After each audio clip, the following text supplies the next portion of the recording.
Double victoire pour Olivier Bibouni Sak, le célèbre prisonnier du MRC.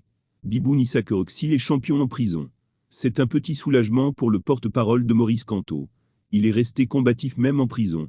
Il a reçu ses trophées à l'issue des tournois de tennis qu'il a gagnés. Bonjour et bienvenue à tous sur Camé Info 1, la meilleure chaîne d'information et d'actualité au Cameroun. Si vous êtes nouveau sur la chaîne, je vous invite à cliquer sur le bouton d'abonnement là en dessous et d'activer la cloche de notification pour ne rien manquer de nos prochaines vidéos. Et surtout n'hésitez pas à laisser vos avis en commentaire à la fin de cette vidéo. Sa femme se bat dehors pour sa libération. Et lui, depuis sa prison, il a gardé sa combativité qu'on lui connaissait sur le champ politique aux côtés de Maurice Kamto et du MRC.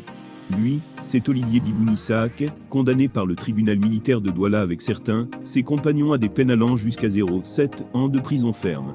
En prison, il a gagné un tournoi de tennis organisé dans l'enceinte de la prison centrale de Kondangui. Il vient de recevoir ses trophées. Le conseiller et porte-parole du président élu Maurice Kamto vient de recevoir d'un seul coup 2 trophées de tennis. Celui de vainqueur de la Supercoupe de Lawn Tennis 2021, qui ne lui avait pas encore été remis depuis sa triomphale victoire, et celui de vainqueur du Festi Jeunesse 2022, dont il a remporté la finale hier durant un match extrêmement relevé. Champion dehors, champion dedans, souligne le lanceur d'alerte. Notons une fois de plus que c'est à l'issue d'un tournoi de tennis organisé dans l'enceinte de la prison centrale de Kondangui. Le militant du MRC et porte-parole de Maurice Kamto s'est illustré en remportant 2 récompenses.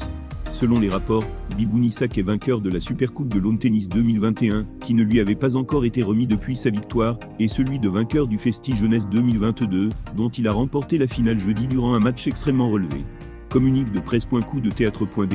Une évolution notoire est intervenue dans le dossier du recours en appel de mon époux Bibouni Sak Olivier et de ses compagnons de lutte, tous arbitrairement condamnés. Ceci intervient alors que la procédure devant conduire à l'ouverture d'un procès en appel était déjà bizarrement en train de s'enliser depuis quelques semaines, et tandis que 2 courriers restés jusqu'à date infructueux avaient été adressés au tribunal militaire de Yaoundé en vue de réveiller le processus menant à l'appel, alors que ce dernier avait été introduit en bonne et due forme depuis le 4 janvier 2022 par Bibouni Sak et ses compagnons condamnés injustement à des peines allant jusqu'à 0,7 ans de prison ferme. Ce vendredi 04 février 2020, mon époux Bibouni Sak Olivier et les personnes condamnées par le tribunal militaire de Yaoundé avec lui ont enfin et subitement reçu comme par magie les documents suivants. Ordonnance numéro 220 CAB, PT, TMY, portant fixation de la consignation datée du 21 janvier 2022 et présentée seulement aujourd'hui, pour notification et signature à mon époux Bibouni Sak et ses compagnons de lutte. 2 procès verbal de notification d'une ordonnance portant fixation de la consignation d'appel. 3 procès verbal de notification d'appel aux parties. 4 un certificat d'appel. 5 procès verbal de notification d'appel AU, ministère public. 6 procès verbal de notification d'appel AU, président du tribunal militaire. 7 procès verbal de déclaration et de confirmation d'appel. 8 procès verbal de réception d'une requête d'appel. Malgré le fait que de nombreuses irrégularités sont observables d'emblée, nous y reviendrons éventuellement ultérieurement, ce nouveau déroulement est enfin une avancée majeure vers la manifestation de la justice véritable durant le procès en appel désormais à venir. Procès qui permettra sans aucun doute de faire annuler sans peine aux yeux du droit et de la loi les décisions de condamnation illégales, honteuses et injustes du tribunal militaire de Yaoundé.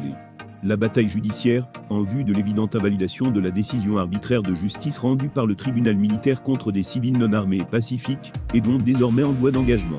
Free Bibouni Sak Mouvement se réjouit de ce nouveau développement, et y voit un fruit dont il peut sans gêne partager la saveur de la paternité, avec tous ceux et celles qui travaillent inlassablement contre l'injustice dans cette affaire.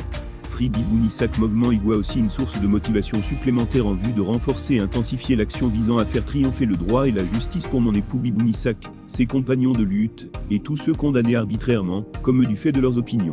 Yaoundé le 04 février 2022. Madame Bibouni Sak, fondatrice de Free Bibouni Sak Mouvement, Mouvement libéré Bibouni Sak. Là, nous sommes au terme de la vidéo. Surtout n'oubliez pas de vous abonner et de cliquer sur la cloche de notification pour recevoir le top des informations et actualités au Cameroun.